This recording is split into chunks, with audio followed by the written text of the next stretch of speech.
everyone, and welcome to the latest edition of the Jake's Take with Jacob Elyachar Podcast. I'm your host, Jacob Elyachar, Chief Content Producer and writer of jakestake.com, a pop culture entertainment news website.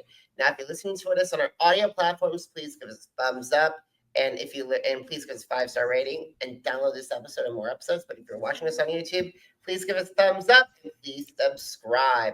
I'm thrilled to welcome my latest guest today. He's a voice actor and founder of The Last Word Audio, and you can hear his voice on audiobooks such as Greenbeard, Human Resources, and 7 seasons of Buffy. So please help me welcome Colby Elliott to the podcast. Thanks for that wonderful introduction, Jacob. I appreciate it. That's wonderful to be here. I'm so happy that you're here, Colby. Thank you so much for taking time out of your schedule to chat with me today. I really appreciate it. You bet. Absolutely. All right, let's get started. So when you get interested in performing, how did that passion evolve into desire to pursue a career in the entertainment industry? Yeah, performing has always been a part of who I am. When I was younger, I sang in choirs, and both regular and show choirs with all accompanying jazz hands and that kind of thing. I was in musicals in high school, and in college, I was in plays and operas. I was going to be a vocal performance major. I was actually going to be an opera singer, but then I couldn't quite conquer music theory. So I kept on doing like operas and plays, and I became a theater major. But I also loved literature. And so I did an English major and a language arts and speech major. And after I graduated, I was a journalist for a time. And then I decided to come back and do teaching. I taught for 12 years, and I was also a member of the chorus for Opera Colorado, and I played in an alternative rock band. So performing has just kind of been this thread that's gone through everything really in my life. Although I do have to say, it probably goes back to tabletop role playing.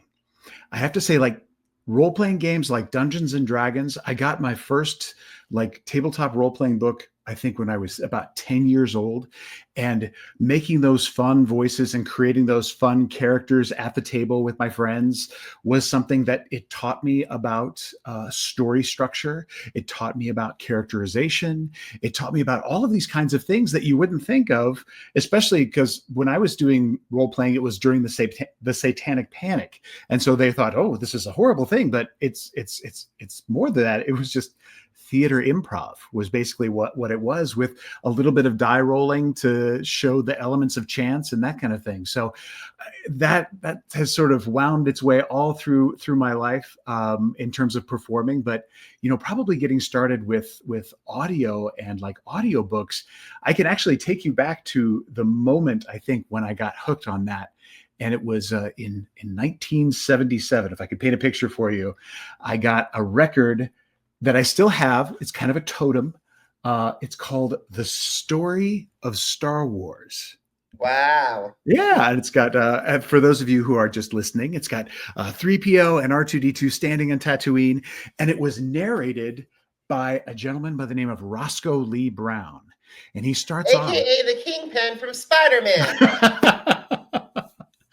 Well, Roscoe Lee Brown had this just wonderful sonorous voice, and he's just... had this great way about him. And so he started off the whole production on that LP, and he went, "A long time ago, in a galaxy far, far away, a great adventure took place." And then those strings came through, John Williams. And it was just like, oh, and it sort of blew you back as this little kid. I'm going like, oh, this is amazing. And I listened to that record over and over and over again. And my Aunt Linda, a few months later, took me to go see Star Wars. And they flashed up on the screen. It says, "A long time ago in a galaxy far, far away." And I was sitting in the audience, I had my popcorn, and I went, "A great adventure took place." and when they didn't say it, I said to my Aunt Linda when the movie was over, I was like, "Aunt Linda, they did it wrong. They didn't do it right, because they didn't say, a great adventure took place." So yeah, those kinds of things were that like really inspired me. And then I even had this one here that was Star Trek, that actually had the cast, the original cast, and they were doing an audio dramas and whatnot. And that kind of influenced me and made me want to create audiobooks. And then there was this fabulous spindle that was in my hometown, North Platte, public library. There was a spindle that had these Ziploc bags in it that had all these audio cassette tapes in them. And it had like Treasure Island, and it had The Maltese Falcon, and it had, stories by Louis L'Amour. And my favorite one, which was Tales of Edgar Allan Poe. And they were narrated by Vincent Price and Basil Rathbone. So just these amazing, things. And I would put on my little Star-Lord Sony Walkman headphones and walk around and listen to it and think, oh, this is the best. And I think that was what kind of got me hooked on the whole idea of creating audio and wanting to tell stories in audio and narrate and do all those kinds of things too. Yeah. Which is a pretty amazing, because the thing is, when I heard the words choir and show choir, middle school, high school, and theater, I'm like, okay, that's my background, because 5th grade, 12th grade was choir, and then 6th and 8th grade show choir, and then theater all the way from 5th to my senior year in high school. So you and I am. And also when I heard Star Trek, Star Wars, okay, we're talking the same language here. Exactly. I mean, totally. I was a theater kid and a nerd, and it was a wonderful way to grow up with this richness of stories and a group of people who, have radically different thoughts about how life is. And I've always loved that about theater, is that you can find so many different people there, and you can find your tribe, and you're just kind of accepted as being that kind of person, that who you are in the theater too. And that's part of why I liked teaching theater too. I taught theater for 12 years. I taught, 5 years of middle school and 7 years of high school theater. And it was fantastic. And I love the art that I got to make with my students there. We got to create these wonderful productions. And sometimes they were just like off the wall, and sometimes they were very traditional kind of things. I think one of my first musicals I directed was The Pajama Game, which was really fun. It had great numbers, and that I also got to direct Seussical and a few other things too. Theater's a wonderful place. A wonderful place to grow and become, find out what your aesthetic is, find out who you are as an artist. Absolutely. And those are very fond memories to do that. And also seeing, not just participating in, but also going to see theater when it comes to town. So that's just amazing. Yeah. Kansas City's got some great live theater there, don't they? Absolutely. I love the last theatrical performance I saw was when Clue, the play, they transformed into the classic 1985 movie and put it onto the screen, onto the stage, and I was in awe, because I'm like, okay, how do you follow up with that? And the cast and that crew delivered, and it was phenomenal. That's fantastic. That's fantastic. No, it could go either way if you bring absolutely. Yeah. We have some really wonderful live theater here in Tucson, and I got to see a fantastic performance of Dial M for Murder, and it was just it was wonderful. The set was put together in such a way that there were almost seemed as though the scrims had like a mirror quality to it. So it was reflecting the notions of who the actors were and the characters were back on themselves, and like increasing your depth and how it drew you into the mystery and drew you into the drama. And it was just really a really stunning production. Yeah. Awesome. I want to talk to you about when did you start Last Word Audio, which I think is a really good company name. Well, thanks. Thank you. So Last Word Audio started in 2010. My wife was wanting to make some bigger strides in her career. And so she asked me, she said, hey, would you be willing to be a stay-at-home dad? And I had taught theater for quite a number of years, and it was wonderful, and it was really fun. And I love the art that we made, but it was really a lot of work. I was putting in 60, 70 hours a week at the theater and not really seeing my kids very much. And so when she came to me with this idea, it's like, hey, you could be a stay-at-home dad, and you could teach the kids, whatever you wanted to when you were with them, and you could take them and you guys could do field trips and have all kinds of fun daddy-daughter days. And wouldn't that be great? And I thought to myself, it's like, yeah, that really would be great. And so we started in, and we would, I'd have them do all kinds of lovely field trips. And then some of them would go to school and some of them would lay down for naps. And I would kind of be sitting there and thinking, I still have this desire to create. I still have this desire to put some art out there in the world. And I've always loved audiobooks. And I had a few on my shelf that are kind of like my secret stack of books that I just cherish. So I found one of them, and I realized that after I had taught theater for so many years, by working with the equipment and the sound desks, I was able to figure out, I think I could probably record an audiobook if I wanted to. And so I took one of my favorites off the shelf and I started recording it in my office when the kids were either at school or at nap time. And I made one book and I liked it a lot. I sent it to the authors and I said, well, what do you guys think? And it's like, well, this is really, really great. It's like, well, how about if I publish it and then we'll just like split whatever we make? And they went, well, so you're just wanting us to say yes, and you'll start sending us half the royalties for all our books that we make? I'm like, yeah. And it's like, oh, yes. And they did. And then one became two, now, let's say, I think we're up to 59 audiobooks that have been made. And it was just started something, now my youngest is actually a freshman in college. And I have a lot more time to create, but it all goes back to that time when it was something that, part of the skills that I had when I read to my kids is something that came into that. My theatrical background came into that too. And the reason why it's called Last Word Audio is because I sort of felt myself to be kind of a literary archaeologist. And I would find things that have kind of slipped through the cracks. I would say, well, that's a really great book. Why isn't there an audio version of that?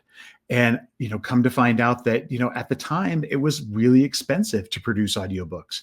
And so some of them, if they didn't have the budget, if it was a smaller tier author or a smaller tier publishing company, they didn't have the money to do that. And so I would kind of step in and say, hey, I can do this. I will cover our studio costs and we'll put it out into the world. And if it makes money, great. If it doesn't make money, it's still a kick-ass book that should be in the world that people should be loving and experiencing. 100% too. And the thing is, you never know what you're going to do about that. And I would love to talk to you about some of the books that you recorded, because I was listening to some of them earlier on your website, and I got picked out a couple of them I really like. I got to say this: Batman Unauthorized, and you actually narrated something that was edited by one of the most important men in A Dark Knight's life, the late and legendary Denny O'Neil. So how did you choose that book? So I had actually spoken with the people at Ben Bella Books, and the line that is part of is called Pop Smart. And I had spoken to them at a Comic-Con. I had gone to a Comic-Con and talked to them and said, hey, what do you guys think about doing some of these books that you guys have put out? I think that they could make really great audiobooks. And we started chatting a little bit, and it turns out that Batman was a really good fit for us. And there was another agent that was representing a book called Woman Unbound. And so we got to do those fairly in quick succession. And then an earlier book that I had done was called The Supergirls by Mike Madrid. And that one actually sort of gave me a real broad familiarity with comic book literature and that kind of thing. And it was putting those things together. When all those pieces started to come together, it was one of those, I could show them Supergirls, and they would like, oh, this sounds really great. Yeah, I think Batman would be really good for you. And we did Batman. And then that same company through Pop Smart Books, I think I did 6 or 7 different books, including some of the other ones that I think you're going to mention too. It was great. Batman Unauthorized, I think, was the 8th book that I ever narrated out of my 59. That was my 8th one. So it was still early in the process. I was still refining a few things, but the cool part about that was how you got to see Batman through the different ages. So you got to do your approximation of what an Adam West Batman would be like. You got to do your approximation of what a Michael Keaton Batman would be like. And I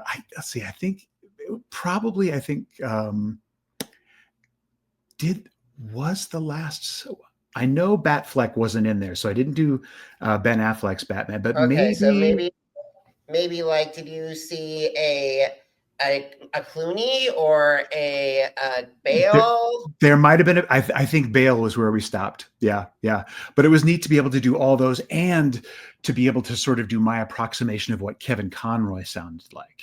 Because to me, Oh, Kevin Conroy was the quintessential Batman. He was wonderful, and he went to Comic Cons all the time too. And I got to see him live a few times while he was still alive. It's just wonderful. He and Mark Hamill were just the perfect combination of Batman and Joker. I mean, I don't see how you can top that, really. absolutely. And Yeah. it was like when I met him back in New York Comic Con back in 2011, Mm-hmm. it's still like I cannot believe, because it's Kevin's voice that I hear when I read the comic books or the novels, and not to mention the fact that it was definitely a moving experience for me, because I was left speechless because I was playing Batman anime action figures, Yes. everything. Yeah. And that show is still, as it's almost 34 years old, Mm-hmm. it still has made a massive impact on pop culture, and it's definitely RIP to the late and great Kevin Conroy. It is the quintessential Batman for a lot of people. When you ask people what the true version of Batman is, a lot of people will point to that. Now, you mentioned Denny O'Neil before, and one of the things that I loved about Denny O'Neil was that his creation was Ra's al Ghul, which sort of took Batman in a whole other different direction. It gave him someone that was more of like a Moriarty to his Sherlock Holmes, his world's greatest detective, which I really thought was a wonderful wrinkle, a really intellectual way of handling Batman. I really appreciated what Denny O'Neil did there. Yeah, really, really Absolutely. great. I always say when I do my Batman top, sorry, when I do my Batman top list, Joker and the Al Ghul family are near the top, are basically the top two, because the Yeah. thing is, there's always the more crazy, because Joker can do, it's just Gotham City. But however, when you have Ra's al Ghul or Talia involved, Mhm. it goes to a global scale. Yeah. Yeah. Yeah. The League of Assassins is a worldwide organization. You can take it anywhere. That's really, really cool. Yeah. Absolutely, absolutely. Speaking of another bat related, this time we're talking vampires and the 7 seasons of Buffy. So this is another great one, because you had the opportunity to narrate science fiction and fantasy authors' thoughts on probably one of the greatest horror sci-fi series of all time. And also horror comedy too. The comedic elements in it transcended genres at times. With Once More with Feeling and the musical episode, which I adored. There was the episode in there that had absolutely complete silence, which was wonderful. That series, it meant a huge, huge amount to me.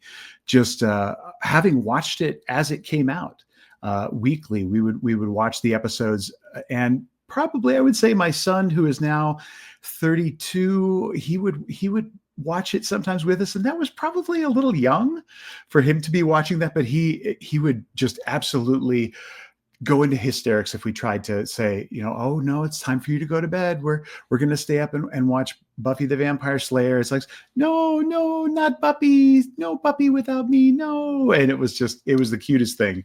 But Buffy the Vampire Slayer was something that meant quite a bit to me. I loved a lot of the storytelling. And of course, man, the careers that came out of there. David Boreanaz is still working in TV today, as on like his third or fourth long-term series. Sarah Michelle Gellar is still fabulous. You look at James Marsters, aka Spike, and oh my God, when Planet Comic Con started in Kansas City, yes. James Marsters was one of the first guests, and at the time I was 11 years old, and he wrote my autograph book to Jacob, Bite Me. What a provocative! Seriously, at the time. Now, James Marsters, the thing that makes James so precious to me is that he's also an incredibly accomplished audiobook narrator. He narrated the Harry Dresden Files by Jim Butcher, who I think actually, let's see, is he on the Missouri side or the Kansas side, Jim Butcher? I can't remember. I'm it's a coin flip, unfortunately, when it comes to the Midwest. Yeah, I can't remember which side he's on, but I got to meet Jim at one of the Comic Cons as well, and he was just a really heck of a nice guy. But man, James Marsters, what he does with the Harry Dresden books, he basically, between him and Ben Aronovich, basically kind of just defined urban fantasy in terms of what it is, and it has a lot to do with how James Marsters voiced those books. I mean, he just created such clarity for the author. A lot of times authors will come back and say, once I heard the audiobook of it, it made the characters clearer in my mind because of how they portrayed them. Yeah.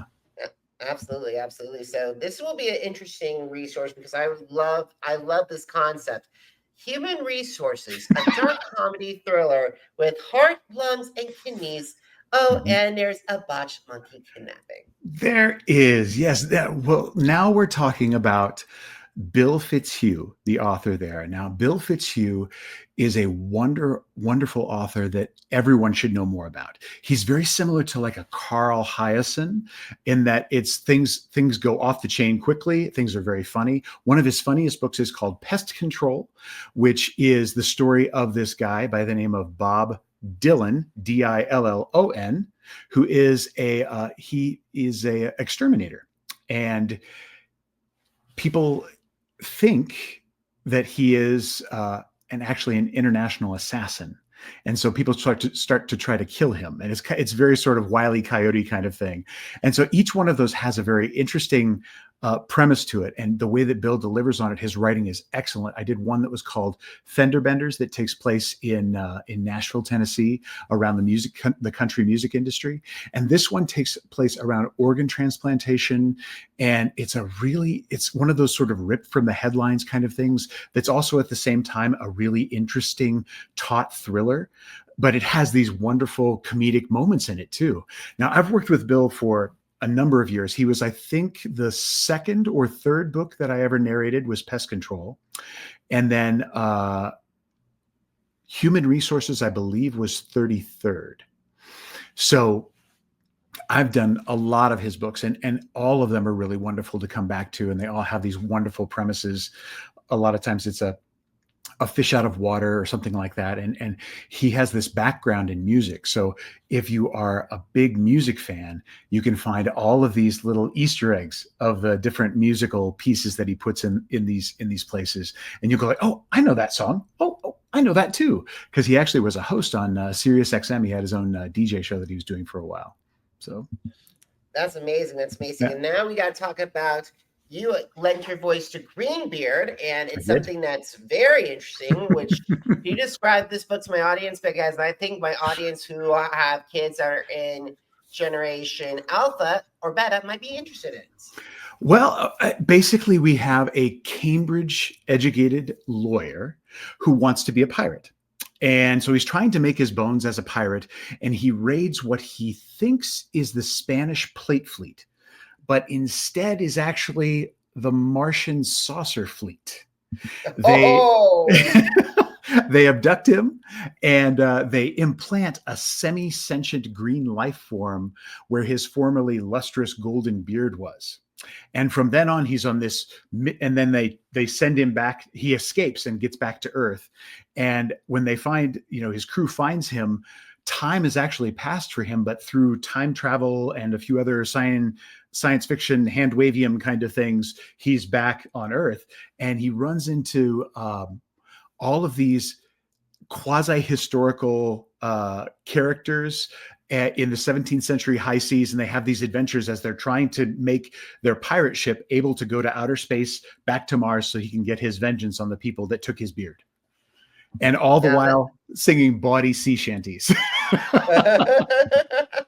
So this is good. That's going to be fun, very exciting. And then I definitely think people should pick that to listen to that story as well. So what have been some of the challenges that you faced staying in the audiobook industry? Because over the past couple of times, because I've been watching episodes of The View, Whoopi's always mentioned that she listens to a book and story. And now with the power of Audible and everything, it looks like it looks like it's definitely turning into a very cutthroat part of the entertainment and listening industry. It definitely can be. It's a segment of publishing that has experienced double-digit growth, I think, for the last 10 years or so. And in the publishing industry, as it's become more electronic, that's been less so. So now that we're seeing, consistent growth with audiobooks, a lot of times you're seeing a lot more attention and money paid in that particular direction. So there's that, you're having to compete against people who are screen actors and have that kind of notoriety. So if I were to do a book in the public domain, like let's say I did Dracula, and then let's say Will Wheaton did Dracula for some reason. I have no idea why he would do Dracula, but let's say he did. I would imagine that people might gravitate a little more towards the Will Wheaton version of Dracula than my version of Dracula, even though they're coming out at the same time. Or so, Gary Oldman. Yes. Oh man, he would be amazing. I would love to hear him. Because he would be reprising his role as Dracula. Yes. I'd love to hear him narrate Slow Horses, just because that series has been so wonderful on Apple. I love his take on the spy thriller kind of thing. So that's been an interesting challenge. For me, I've lived in Colorado, and then I lived in Massachusetts for 5 years, and then I've lived in Tucson now for 4 years. Finding and creating a consistent recording space was a bit of a challenge. Also being able to create work that follows a particular theme that I'm interested in is something that's really important and can be difficult, because what I do is I will send individual auditions to authors and rights holders, and that can be tricky navigating the permissions to make an audiobook, because maybe it's not something they're familiar with. They don't know that side of the business, so they might shy away from it. But what I've done to kind of overcome that is developing relationships with those authors and publishers so that I work with them again and again, like I do with Bill Fitzhugh or with Todd Davies. She is the publisher for Greenbeard, but I've also done several of her books that she's authored. One is called Snotty Saves the Day, which is a wonderful sort of fable that she did. Reports from Megalopolis, which is kind of a modern Frankenstein retelling that she did in a fantasy way. And just developing those relationships along the way, I think have made it so that there are less obstacles, because you have that kind of connection. It's kind of like what when Marcel was talking about art. Was it last week, or was it a couple of weeks ago when Marcel was talking about art with you? And he was talking about it's the relationships that you develop between you and those that make it a lot easier to navigate the space, for sure. Absolutely. And shout out to Marcel Katz, actually. Thank you so much for listening to that conversation. Yeah. I really enjoyed the talk that you had with Sean too. I thought that was really nice to listen to you two kind of catch up and talk about the things that were happening in journalism. It was really neat. Absolutely. Sean is an amazing guest, so thank you so much. Also, I wanted to start wind down our conversation. So, which authors would you love to read their manuscripts and publish them, and how would you interpret their respective manuscripts? That is such a tough question, because I'm not just a narrator, but I'm also Last Word Audio, which is a small business. And kind of like what I was talking about with the archaeology reference, I'm also a prospector in some ways. So when I'm going out into the world and talking with some of these rights holders and some of these authors, I'm trying to actually prospect that particular area for gold, so to speak. And so if I were to say, oh, I would like to contact this author and this author and this author and this author, I'm basically going to be telling you where I'm going to be digging for gold.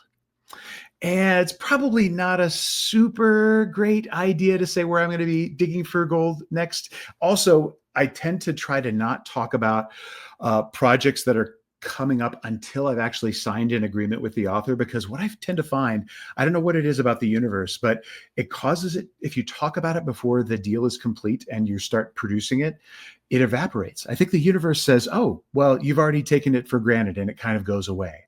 So I try to take it a little bit at a time and not broadcast too much until it's set, because so many things can go wrong along the way.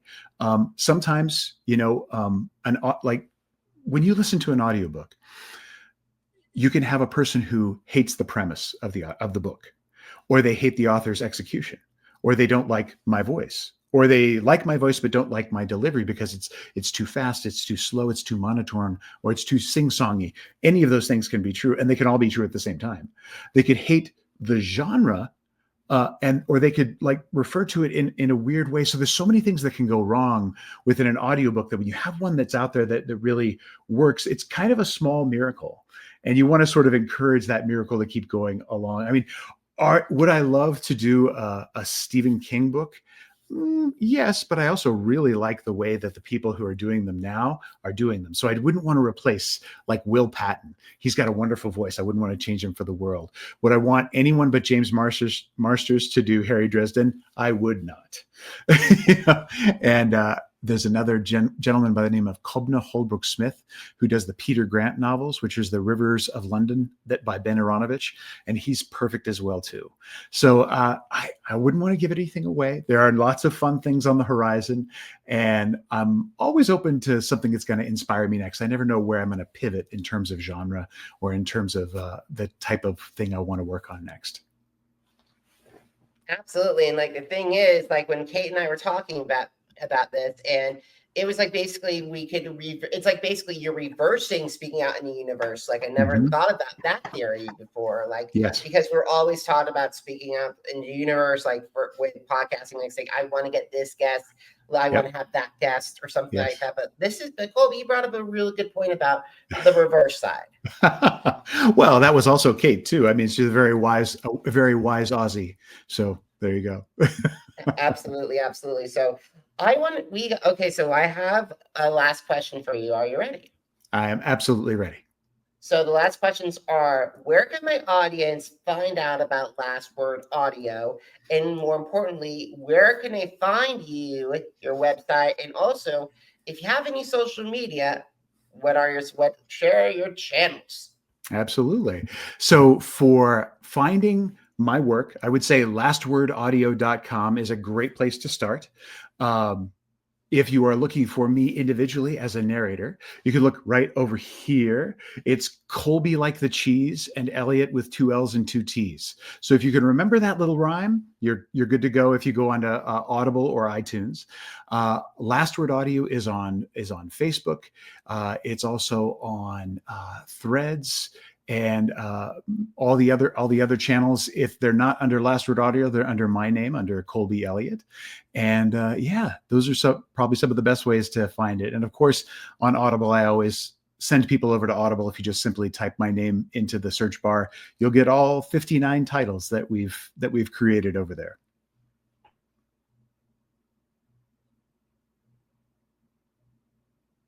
This is what happens when you're not so sorry, everybody. So, guys, if you miss an episode of the Jake's Take with Jacob Elyachar podcast, this is our channels on Amazon Music, Apple Podcasts, iHeartRadio, Spotify, and Spreaker. Jake's Take with Jacob Elyachar, JACOBELYACHAR. Now, are you on social media? Because I'm on social media too. Facebook, Instagram, Threads, YouTube, and Blue Sky. Jacob Elyachar, JACOBELYACHAR. Now, if you want to find out my takes on Planet Comic Cons of the past and all my interviews and my thoughts on Batman, head to the blog that started it all, jakes-shake.com. Once again, jakes-shake.com. Colby, thank you so much for taking time in your schedule to talk with me. I had a wonderful conversation with you. Me too. Thanks, Jake. I really appreciate it. Alrighty, thank you so much, Colby. And guys, thank you so much for watching. Thank you so much for listening. Until next time, have a great one, everybody. Goodbye.